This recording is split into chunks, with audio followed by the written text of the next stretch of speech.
All right. Welcome to the Victim No More podcast. This is Bobby Patterson, and it is brought to you by thevictimnomore.com. Just want to thank each and every one of you for taking the time out to listen to this podcast, and we're going to deal with something I think is pretty important, very important as far as our community is concerned. Really didn't plan on doing a podcast today. I've been working on some different projects, and I haven't forgot about the podcast at all, but I saw a video last night, and I actually looked at it again today, and I thought at least it needs to be brought up to the forefront. Some of the things that were said in the video actually made sense. I'm not too sure, as far as the overall presentation of the video, was it that smart to put it together that way? But that's a different topic all within itself. But I'm talking about the Black Women's Defense League, and we're going to talk about it when we come back. At some point, your exceptionality should be brought up and should be dignified. That you were the first in all these things. You were the first people. You were the first Jews. You're the first human beings on earth. The native people, they're not the first people. The first people in America were black folk. The first Jews in the world were black people. At some point, your exceptionality should be brought up and should be dignified. That you were the first in all these things. You were the first people. You were the first Jews. You're the first human beings on earth.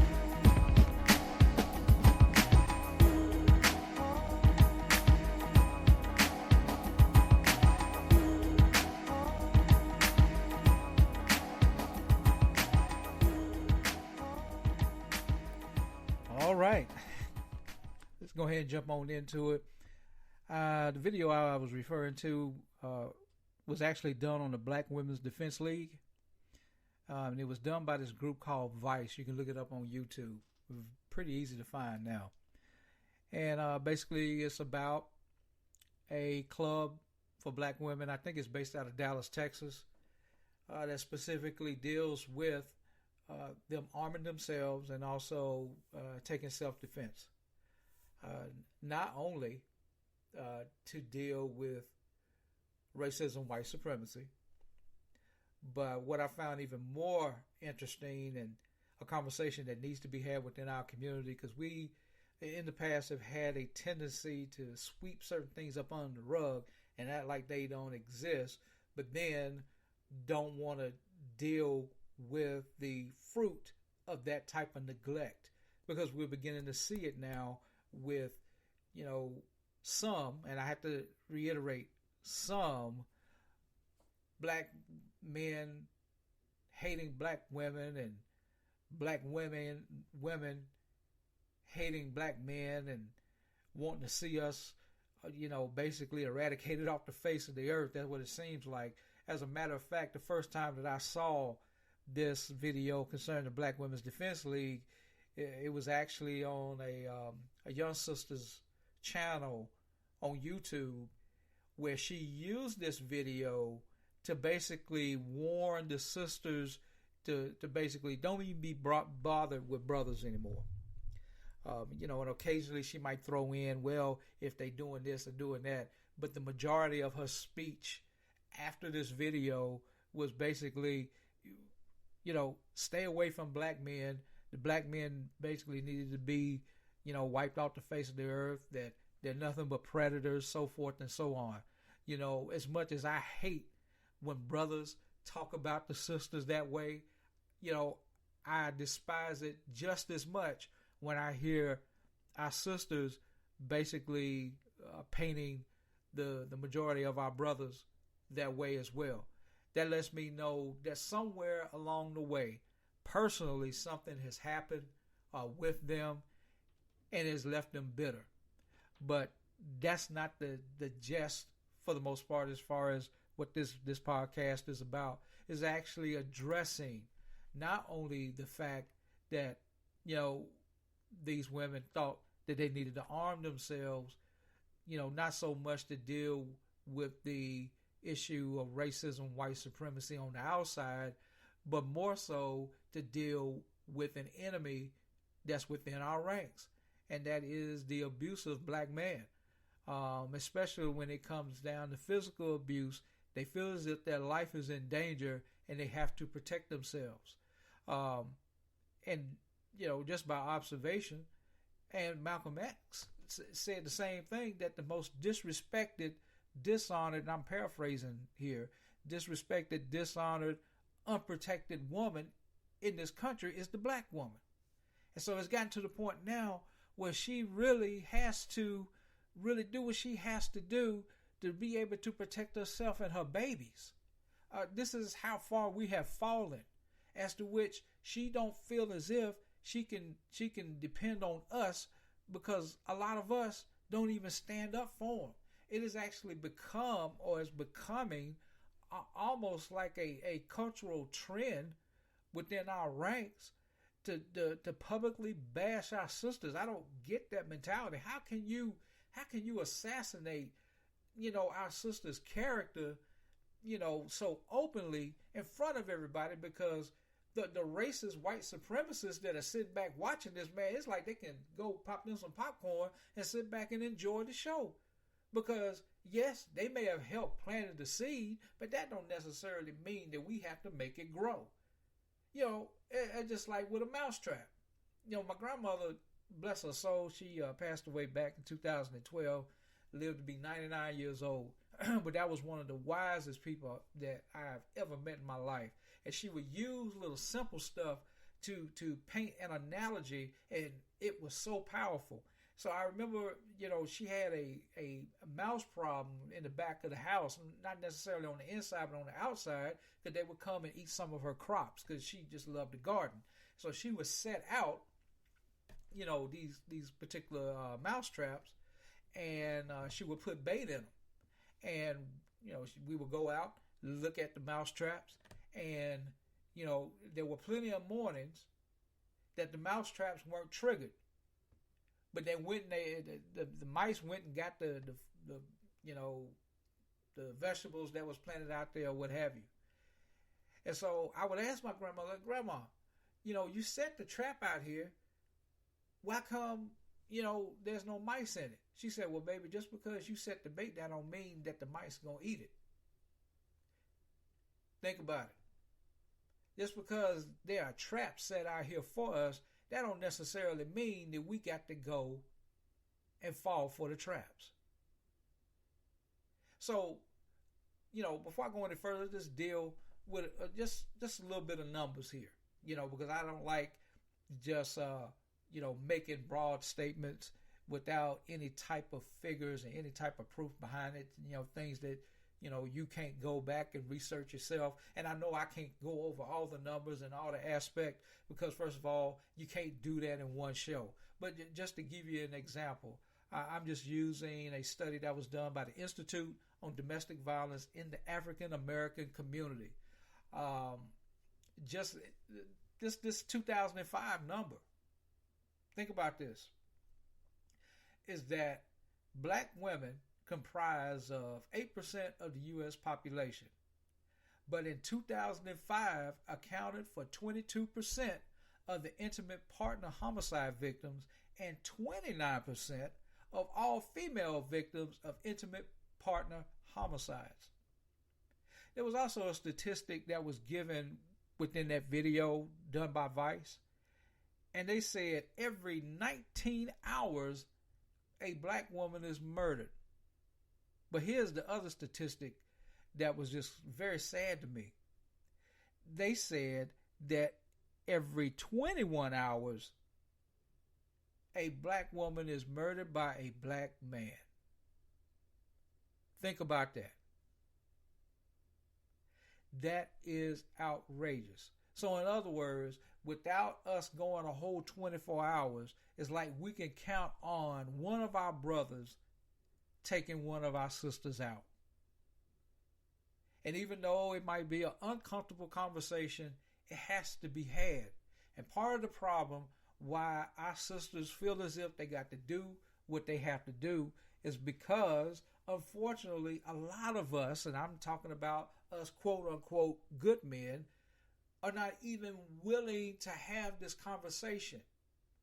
Whether, it might touch home a little bit, going back in our childhood, or maybe perhaps we're not fully aware of what's going on as far as, the violence towards our women coming from within our ranks, or unfortunately, the truth is, there's some of us that just don't care. But here's the problem I have with that. You know, last summer was a definite summer, spring and summertime, where it was almost on a weekly basis. There was a brand new police video or video showing where the police had murdered one of our men. And one of the first people that we would see out in the streets advocating on our behalf was the black woman. So why is it that we feel as if it's okay to just openly smear, bury her character, talk about her, degrade her, call her all kinds of hoes and sluts? And then my problem with that is this: she ain't hoeing and slutting by herself. Somebody had to help her in that. Oh, maybe perhaps another brother who was hoeing and slutting. See, we got to be accountable. This mutual disrespect going back and forth, when I'm talking about specifically today, I'm dealing with us brothers. This has got to end. If you don't see no value in the mere essence as to which your life came from, we came on this earth through a black woman. So in other words, when you have this open, blatant disrespect, and I'm not talking about all brothers, I want to make sure I make that clear. But some of us brothers, there's too many of us, and especially when you get on social media, it's something about that keyboard courage that just gets some of us drunk. And we call out women all out in the open, all kind of derogatory names. And what it does, it helps sets a perpetual atmosphere of disrespect, but even more so, a perpetual atmosphere of distrust. And when they can't trust us, then they go into the survival mode. That by any means necessary, they're going to have to fight to stay alive just for themselves. Because unfortunately, some of our sisters, not all, but some of them, have felt abandoned by us. Some of our sisters have been beat upon, and it wasn't done physically, it was done emotionally and mentally by a partner, a black man that they loved. And they was thinking that even if the rest of the world hate me, at least my black man, my brother, he will protect me. He will love me. Only to go home and be terrorized by him. Now, don't get me wrong, because this just didn't happen. This just didn't pop out of anywhere. This has been cultivated and planned for hundreds of years, but this deal with more of a recent, more modern trigger for some of this occurring. I understand that the welfare system did not do our black families any favors as far as separating and making it mandatory for that black man not to be inside that home in order for that black woman to receive quote-unquote benefits. We didn't understand that game at the very, very beginning. Not the long-term effects, because we're starting to deal with the long-term effects now.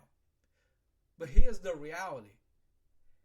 All of our situations wasn't driven by the welfare system. Some of us brothers just absolutely positively checked out. We have produced babies with these women. And because either we don't want to be a father or we don't know how to be a father, the bottom line is we run all scared. But not only do we run all scared, but then we wind up and find another black woman that is doing and go back and do the same exact thing with them. And basically create the atmosphere of Rolling Stones. Papa was a Rolling Stone. Now I understand there is a lot of our young brothers out here who are being responsible, who is doing the very best that they can, and they're providing for their children. And I get that. But that's not what I'm talking about. I'm talking about a lot of our brothers out here, not most, not all, but there's quite a number of us out here that we get, providing confused with actually being there and nurturing and protecting our women. Anybody can send a check. Anybody can put some money down on the table. But it's something about that young girl, that baby girl, knowing that when she come home, she could come home and be protected by daddy.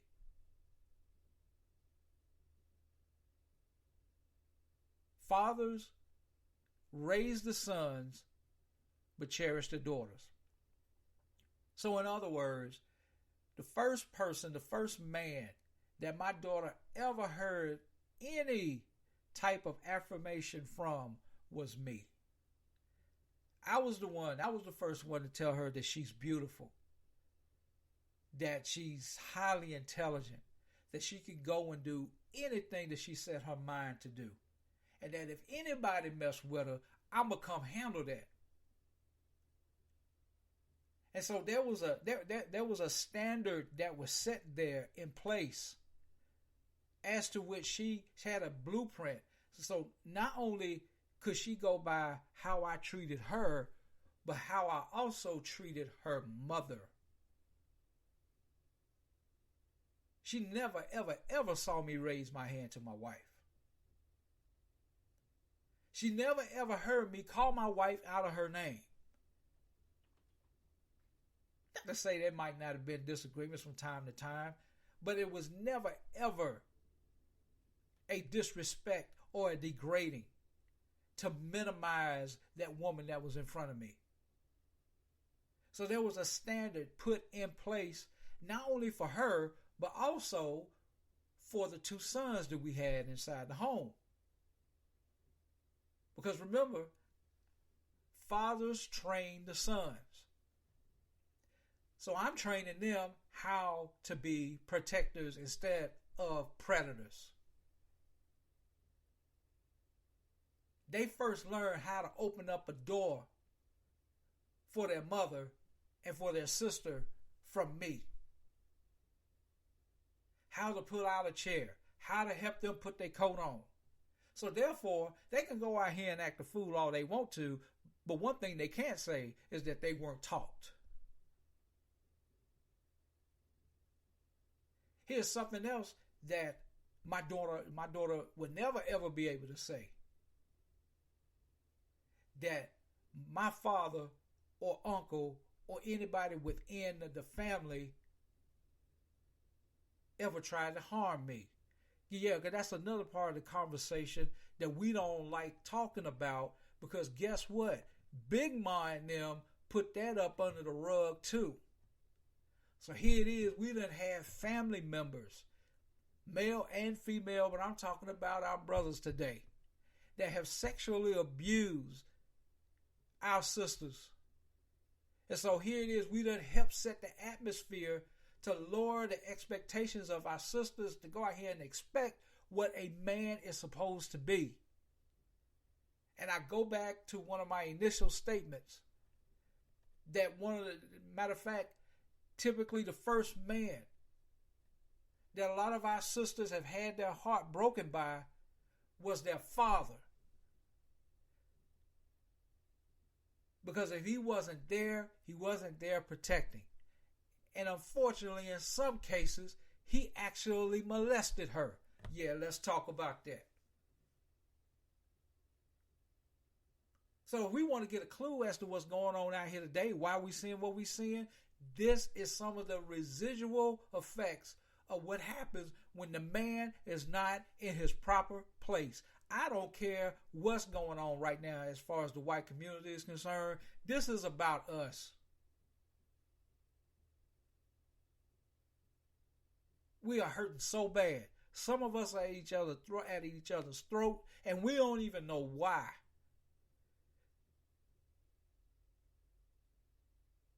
So here it is. We've had some of our sisters to have to endure the abuse right there in the home by somebody that they thought was a protector of them. Or they don't watch them put hands on their mother and then call their mother all kinds of names. They called her out of her name, treated her any old kind of way, have witnessed not only maybe physical but also emotional and mental abuse. And why we don't want to talk about it? Because it's embarrassing? Or was that a learned behavior that we learned from back in slavery? Because we weren't allowed to talk about it. Oh yeah, it gets deep.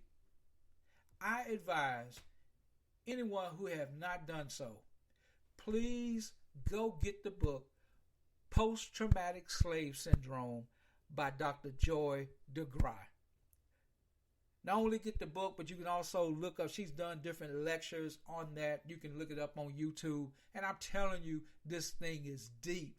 We have serious issues within our community as far as mental illness is concerned.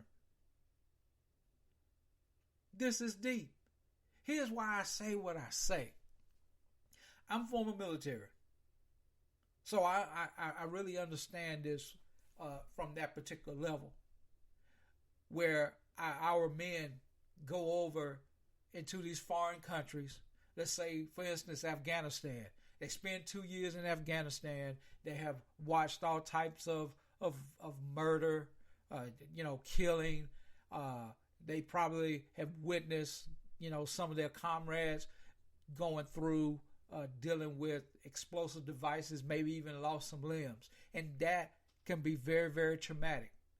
And so when those guys come back, one of the first things that they're offered when they get back home is mental health services. And that's only after being exposed to that trauma for a couple of years. So here's my question to you.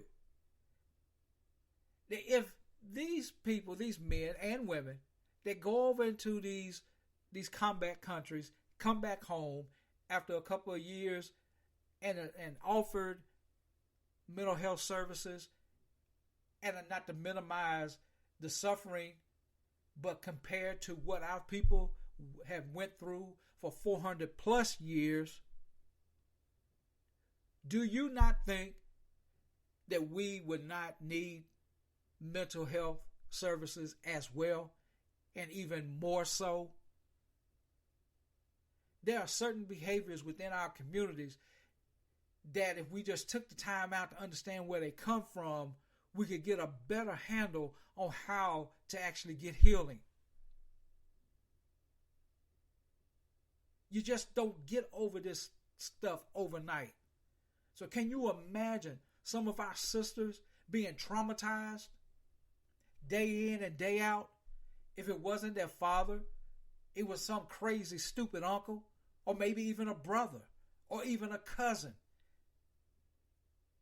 And they've had to deal with that ever since childhood. They carry that hurt up until their womanhood, and they fall in love with a man that think that's going to protect them, when all they're doing is perpetuating the same trauma time and time again. So it's real out here, y'all. This is the reason why our women need to be able to protect themselves, because it's real out here. Because here's the deal. Our brothers need healing too. But if the brothers don't want healing and they just want to continue with this behavior, well, we're going to have to check that. We're going to have to deal with it. We can't allow this to continue. And so they have every right to want to protect themselves. I'm going to take a quick break. I'll be right back.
All right, welcome back. Welcome back. If you've listened this far, I appreciate you hanging on in there with me. Pretty serious topic today.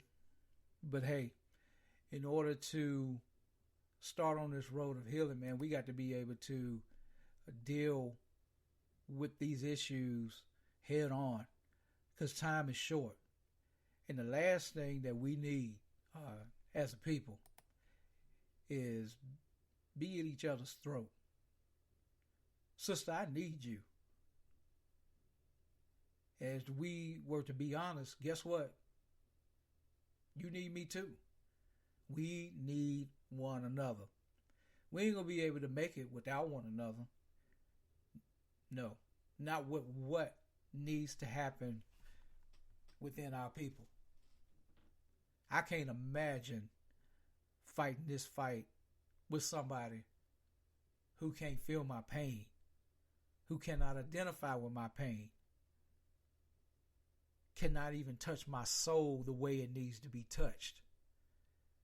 And unfortunately, for a plethora of reasons, and you can start tracing some of this stuff back to slavery, but it gets to a point where we have to take full responsibility and say, you know what, that happened then, but this does not have to be now. It doesn't have to be. No one is holding a gun up to our head. And for those of us who don't want to change, well, guess what?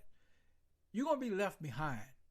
And unfortunately, there is a vast number of us who don't want to change. Now, we'll get online, we'll get on social media, and we'll claim that we want change, but we're not willing to put in the work because that work costs us something. You know, there's a price for the promise. And if we're not willing to pay the price, well, guess what? Don't worry about being free. Because if you think things are bad now, we hadn't seen nothing yet. And we do not need to be the most separated group trying to fight a whole complete monster. Like I said, we need one another. And I know there's some sisters out here that got some serious issues with us. And you know, I think a lot of times we get so caught up in the what that we don't ask the right questions. And one of the main questions is why? Now, I understand I'm no fool. I'm not naive. I know there's some sisters out here that because they got a huge amount of self-hate, they ain't capable of loving us. So they'll go run to somebody else. And guess what? You know, I refuse to actually get in that particular fight because the fight ain't even really with me. It's within themselves. And brothers, hey, look, I'm a firm believer and I've been taught that everything rises and falls on leadership. And one of the main characteristics, believe it or not, that something as simple as this is often neglected. But the ability to be able to listen and try to understand why some of our sisters have such huge problems with some of us, the ability or even the willingness to listen to their side. See, when we, in all of our pontificating, if you will, and our male egos start going through the roof, we have a tendency to, quote unquote, have all the answers, or in our wokeness, as one girl, I think she's on Instagram, I think she's called Jill is Black. She did a video the other night. I thought it was hilarious. And she was talking about trickle down wokeness. But she was making some valid points. Man, we have a monster out here called racism, white supremacy, who is dead set on eliminating us. But in order to fight that properly, we gonna have to deal with the stuff within our own right, within our own ranks, and within our own selves. In other words, we got to have some mirror time. Because guess what? Everything that happens with us ain't everybody else's fault.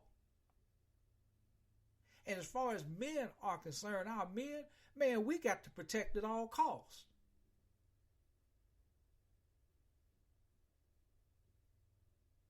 We have got to be willing to be the protection that our sisters yearn for. But guess what, sisters? You have a responsibility too. Because you have, some of you have been engineered in thinking that you don't need us. And that's not true. We need one another. And within that need, we have to want to respect and honor one another. We have such a deficit of honor that is crazy out here.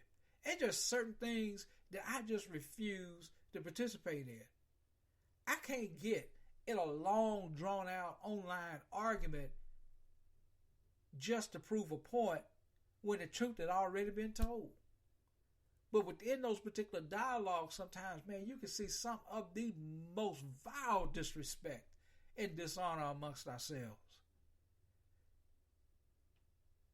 Just over this issue, I've seen some of the social media backlash against these sisters who just wanted to protect themselves, because if you get to the core issue, it's because they don't feel as if we're willing to do the job for us.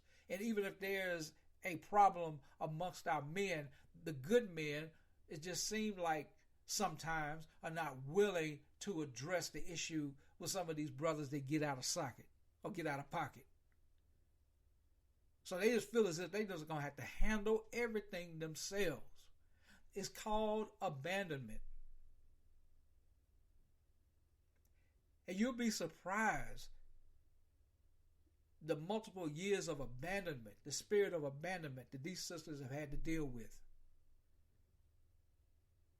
You get down to these core issues and just be willing to dialogue respectfully with one another and see the value in one another, man, you'll be surprised how much work we can get done. A lot of us, we talk about building businesses together, and that sounds real good, and it needs to happen. But guess what?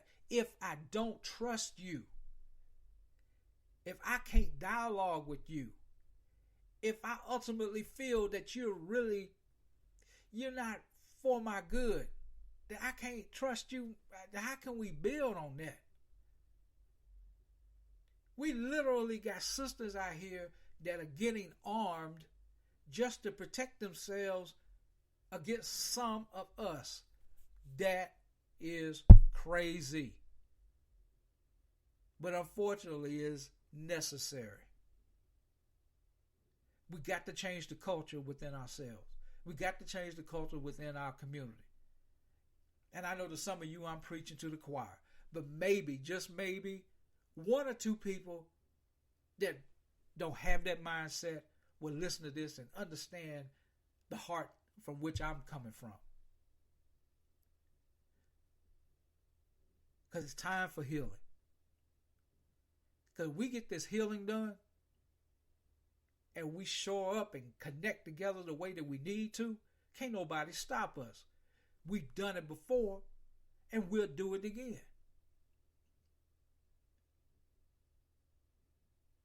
Just so you'll know that there's other factors that go into why you see the type of abuse that goes on. I'm not blind to the fact that economics don't play a part. Well, actually, economics play a part. That's what I meant to say. I'm just reading this study. Here's another point. Intimate partner violence among African Americans is related to economic factors. Intimate partner violence among blacks occurs more frequently among couples with low incomes. Those in which the male partner is underemployed or unemployed, and this is sad. Here's the next point that they're making in this study. It said particularly when he is not seeking work. What? So we have situations literally where we got brothers laying up with these sisters, staying with them, living up under their roof, where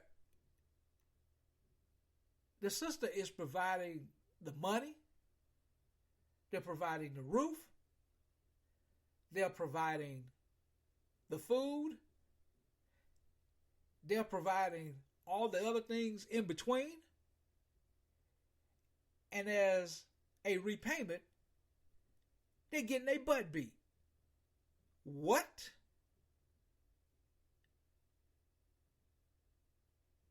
You see where I'm coming from here. Now, brothers, you ain't got no business. If you going to live with a woman and you ain't willing to contribute to the overall operation of that household, you have no business being there. And if you can't find work, guess what? We are the most creative beings on this earth. You create a job for yourself. It's too much out here that if you really, really, really wanted to make it happen, you could make it happen. I done seen it too much with my own eyes, with folks who have mental disabilities with a determined mind make it happen. We got too many able-bodied brothers who is entirely too comfortable with their women providing for them. And then when the women get enough and they get bitter, then all of a sudden the man want to man up? No. So that helps create an atmosphere of violence because that woman, that woman is really asking herself, why am I going through this? I thought I had a man. But in reality, I have someone who is hyper emotional, who is super sensitive to their ego, and they won't and can't keep a job. And some of our sisters are actually wondering, damn, if I ain't in a relationship with a man, am I in a relationship with a woman with a penis? I'm telling you what some of them are thinking.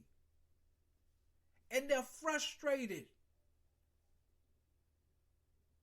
And so the only time that male gets aggressive and want to show any type of strength is when he's getting checked on his mess. And if there's any young brothers that is listening to this right now, I want you to hear me. I'm a father. I've been a father for almost 20 years now. You do not want a woman providing for you for the rest of your life. That's not what you want. You think that's what you want, but that's not what you want. Because eventually, you're going to get to a place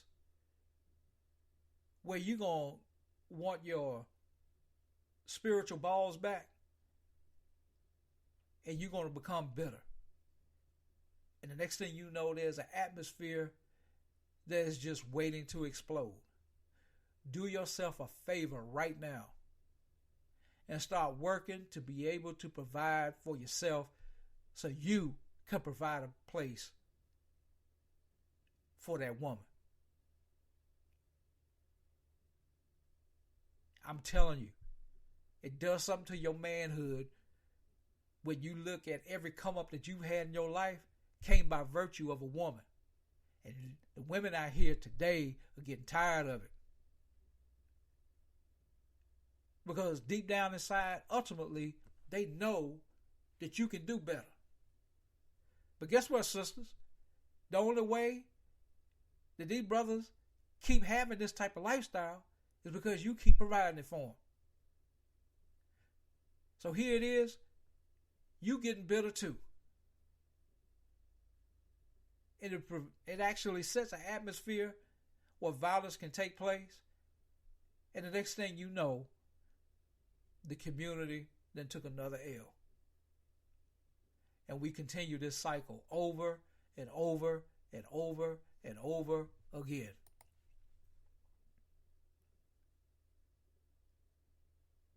Now, I can see that, this dialogue going to have to continue as far as this particular topic is concerned. And I think I will continue on this particular topic after next week. And why I say that is this. And I'll end this podcast, this show, on this right here. Last year,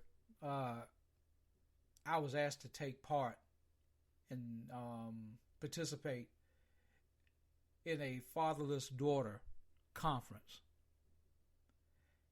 And having to sit there and look out in the audience, and 95% of the audience was young ladies who did not have fathers in their life. So here it is. They asked me to come back again this year. So I have to do that next Saturday. And from what I am seeing, it's probably going to be more there this go around. And I don't mind being of service and just being a small part of the healing that needs to take place, because our young girls need the fathers or father figures, and I don't mind sharing that wisdom with them. But also at the same time, it's a sad testament to the times that we're living in right now, where I have to take time out to go sit in an auditorium full of fatherless daughters. So I know I'm going to have a lot to say about that after next Saturday. So you can best believe that I'll be kind of coming off of this podcast to basically piggybacking off of this one to kind of set the stage for that one. Because the problems that we see, man, it is deep. And this is one of the major components, because the fathers are just out of place. They're not in their proper roles. And we're going to have to make efforts, some real graduated efforts, brothers, that even if some of the fathers are not willing to be there, that we're going to have to be the substitute some way or another. Or else we're going to continue to have these cycles over and over and over again, but only getting worse. And I can't imagine this cycle continuing to the point where we have a full army full of sisters mad enough to want to blast on some of us brothers, man. Oh my goodness. It's serious out here. It's real out here, and we're going to have to be able to deal with this head-on, one-on-one, and come to one another, first of all, and just repent. Because we get this healing done within ourselves, then we can attack the enemy the way they need to be attacked. But we can't do it without one another. So, you all have a blessed weekend, a prosperous week. I look forward to doing the next podcast because it's going to be interesting, I'm pretty sure, next week at this conference, Fatherless Daughters. You can actually look it up at it's a website, IamAQueen.org. That organization is ran by a wonderful young lady by the name of Alana Allen. Hey, just check it out. I'll be there, and I'm pretty sure I'm going to have some stories coming from that event. So until next time, everybody be encouraged. There's a lot going on in this country.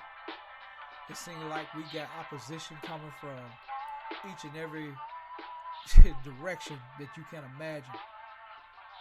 But we can make it. We gonna make it. We just got to get determined that this is just what we're going to do. Because we have everything within us to be able to do what needs to be done.